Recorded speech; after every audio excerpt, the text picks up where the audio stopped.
What's up, y'all? This is Lou. So, right now, let's discuss the donor class. Uh, I'm not referring to these type of people as merely the wealthy because they are wealthy. The reason why I'm going to refer to them as the donor class is because you can be wealthy and kind of benign to everyone else in society. It doesn't mean that you are attempting to influence the lives of others. But the donor class absolutely are. Like, they are politically active. And in fact, they seem to more and more be subscribing to a long-standing idea among capitalists that politics is a wealthy man's game. This was the reason why education wasn't fiercely encouraged for the working class. It was believed that being born into a wealthy family kind of gave you, almost nobility. And with that nobility came access to education. And with that access to education came a mind for politics. And of course, regardless of what your background is, the majority of people who come from that class, their politics are going to be self-serving. So they're going to favor the wealthy. But recently there's been a little bit of a shift. I don't want to focus on the shift. This is coming on the heels of my video about Harlan Crow and Clarence Thomas and the just blatant bribery that's happening to the Supreme Court, courtesy of the Federalist Society. And now we find out that Neil Gorsuch also is taking bribes. Not only is he taking bribes, but it had to do with his confirmation that something went through once he was confirmed, which that looks like a quid pro quo to me. It looks like, hey, you got confirmed. Congratulations, you're there. Now we're going to do this for you because we expect you to behave in a certain way. Now, they'll deny this to their dying day, but that's just because the Supreme Court believe that they are our high priests.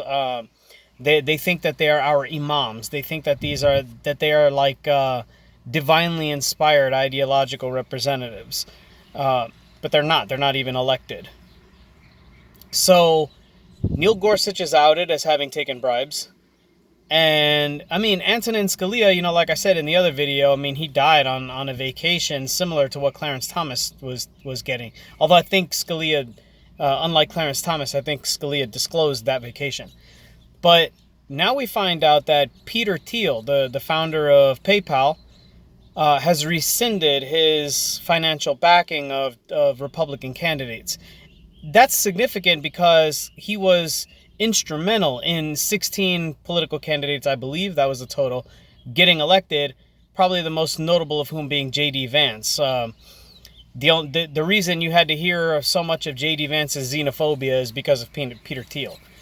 And Peter Thiel being a guy who's could be called instrumental in the right-wing turn of the tech world. He believes in autocracy. He believes that society should have a God King that tells everyone what to do, and he should be that God King. And yes, I'm sorry, Zach, if you ever see this video, Peter Thiel is a Nazi. I will say that. I'm going to use the N-word because he has floated the idea of there being an ethno-state. So not only does he want a society ruled by a God King, he would prefer that society consists of white people. Ron DeSantis just lost 2 big donors. But what's interesting is what one of them said as to the reason why, and that was John Katzimatidis, or Katzimatidis. I don't know how he pronounces it, but this guy said that the reason he rescinded his financial support for Ron DeSantis was due to a lack of access. That should set off an alarm bell for anyone with any integrity in the world. Access. Why, if you're donating to a political campaign, why do you need access? Why is that the thing that you're hanging your hat on? And that statement right there, to me, shows the hand. It shows that Katzimatidis expects favorable legislation from Ron DeSantis. At the very least, we all know what they want, and what they want is tax breaks. All this is and see, like I said, like I don't want to just mention that these people are getting bribed. What I want to focus on is how these people come to be in these positions in the first place. Because much of this legislation you guys see happening to you, to your communities, to your states, is a result of political action committees funded by guys like this who write these laws. The legislators aren't writing the laws, they're just goons. They're delivering the laws.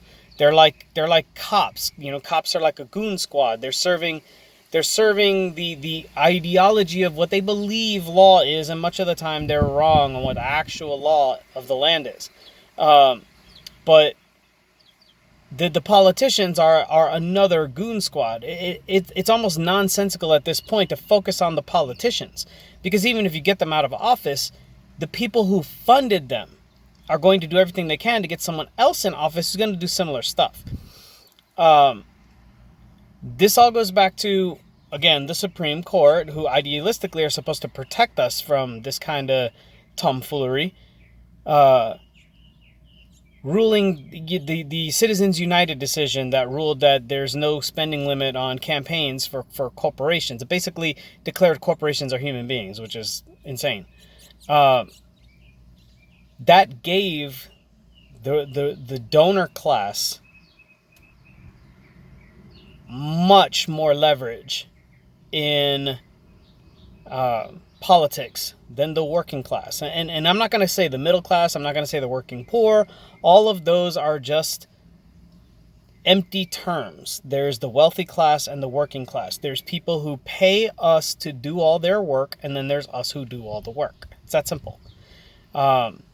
Everything else is mythology surrounding those two things, and like the idea that there's a middle class that exists was used to create separatism among the working class. Like, well, I'm better than you because I work for what I have. You're poor, therefore you are lesser than me, even if technically you are working more than me. That's all that serves. So don't buy into that nonsense. We have to do everything we can to depower the system, depower the system that caters to these types of people, because these types of people are driven solely by their financial interests. And yes, it is cool that they're withdrawing their support from Republican candidates, which is going to do a lot to lessen the effectiveness of their campaigns. But why did they have that much influence in the first place? That's the problem that needs to be solved. It shouldn't hang on the act of what they do. We shouldn't be at the whims of whether or not Peter Thiel has a conscience. As a society, we deserve better than that. We must do better than that. We must funnel in and filter up candidates who aren't bought by this type of thing. This has been Lou, on your left.